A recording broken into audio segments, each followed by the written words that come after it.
Oi! Hoje é a resenha do conto Carona, de James W. Hatt, aqui da coletânea USA Noir, no nosso projeto Contos do Meio-Dia.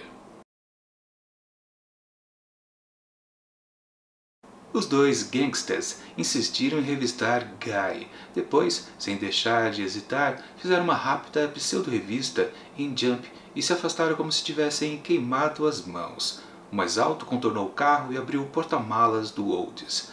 Guy permanecia alguns passos atrás de Jump, enquanto o homem mais alto, vestido com camiseta preta e short largo, mostrava a Squad. Seu companheiro estava ao lado da porta do motorista, observando tudo. A mão direita permanecia perto da barra da camisa, pronta para sacar se as coisas se complicassem. Esse é um trecho ali do começo de Carona, de James W. Hatt, que conta a história desses dois aqui, o Guy e o Jump. O Jump é um sujeito mais, digamos, imprevisível, violento e, na verdade, um criminoso, com certeza, não resta dúvida aqui. Enquanto que o Guy é um sujeito mais calmo, mais tímido e depois que a gente vai descobrir o que ele é. Bom, na verdade, já posso dizer, ele é um escritor. Mas o que um escritor está fazendo com um criminoso em plena ação de uma compra de armas? Bom, eu não vou dizer porque senão estraga a experiência de quem ainda pretende ler este conto. Minha avaliação do texto. Mais uma vez a gente tem uma história que já vai direto para a ação, sem aquela tradicional contextualização dos personagens principais, ou então do ambiente onde a narrativa acontece. Como vimos, os dois personagens, o Guy e o Jump, já estão quase em problemas. Na verdade, a gente sente muito essa tensão no ar, como eu descrevi ali naquele trechinho inicial, que um dos traficantes já meio que está com uma arma ali na mão para qualquer eventualidade. E realmente, fica tenso esse clima. Mas a gente também pode dizer que do mesmo jeito que esse texto já funciona logo de cara, já dá uma tensão para nós leitores, também já apresenta as suas dificuldades. Por exemplo, os diálogos entre esses dois personagens protagonistas. O que eles conversam, o Guy e o Jump, soa muito forçado, não parece nada natural. E meio que funcionam mais para a gente realmente perceber que um sujeito é mais nervoso, que tem atitudes inesperadas, e o outro é exatamente o contrário, mais calmo e mais metódico. Ou seja, o tempo todo, nessa primeira parte aqui do conto, a gente tem essa tensão de o texto estar funcionando na parte da ação, mas começando a cair na parte da contextualização dos próprios personagens. E isso é curioso, porque nós estamos aqui numa história metalinguística. Sim, porque um dos personagens, o Guy, é um escritor.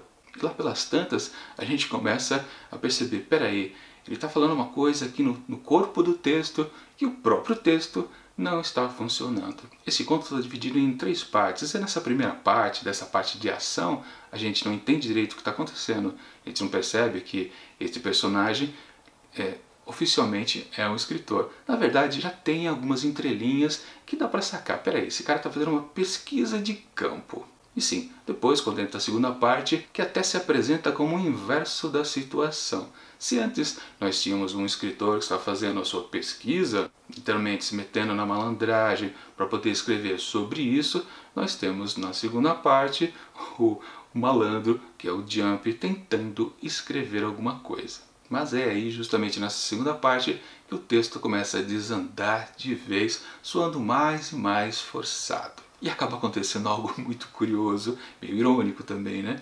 Nesse texto que o Jump está escrevendo, que o Guy avalia, ele diz para o amigo, poxa, seu texto não está funcionando porque ele não apresenta características que o tornem verdadeiros, está faltando alguns elementos. E logo depois que ele dá essa dica para o Jump, o que aparece? Uma moçoila que também está fazendo um curso de redação. Na verdade, o Guy está dando um curso de escrita para várias pessoas jovens, incluindo esse Jump. Pois bem, essa moçoila entra uma tal de Cindy e há algum diálogo ali que meio que serve exatamente para fazer o que ele acabou de dizer para o amigo. Na verdade, quando essa personagem entra em cena, ela serve para pontuar que aquele diálogo ali que está acontecendo é verdadeiro. Ou seja, esse personagem que entrou é puro elemento narrativo, ele não tem uma função específica para a história, ou pelo menos ali naquele instante. Depois ela vai ter sim uma função maior, claro que eu não vou dizer qual é, mas de qualquer forma, ali naquele instante, ela só serviu para isso. Claro que muitas pessoas podem ler esse texto aqui e achar ele até interessante se não for por esse lado da metalinguagem, mas, sei lá, talvez porque eu escreva também, eu percebo essas artimanhas ali do texto. E outra coisa também, o final é bem inesperado para muitas pessoas, para outras pode ser para lá de previsível. Eu não cheguei, para falar a verdade, a imaginar que aconteceria este final, mas eu tenho certeza que muita gente consideraria exatamente isso depois de algumas passagens ali. É o jeito que o barco vai levando, né? Você percebe, não, vai acabar por aí. Mas eu mesmo acabei me surpreendendo um pouco, mas também, quando eu vi, por outro lado, soou, não, justo isso que aconteceu? Podia ser uma coisinha um pouco mais inspiradora, original, mas não foi o caso. O problema é que nessa cena de desfecho do conto, a gente tem uma declaração do próprio Guy também, que aí derrubou de vez o texto. Os dois fazem um brinde, uma situação ali, que eu não posso dizer qual é. Pois exatamente ele levanta o copo para brindar dizendo, por pesquisas para deixar os personagens mais críveis. Ele literalmente traduz o texto, o conto. Sim, o autor, o Hatch, colocou na boca de um personagem a tradução de sua história. Daí ele explicou a piada. O público não estava rindo? A piada funciona assim. Aí não dá, né? Enfim, para carona de James W. Hatch, eu atribuo apenas 2,5 asteriscos.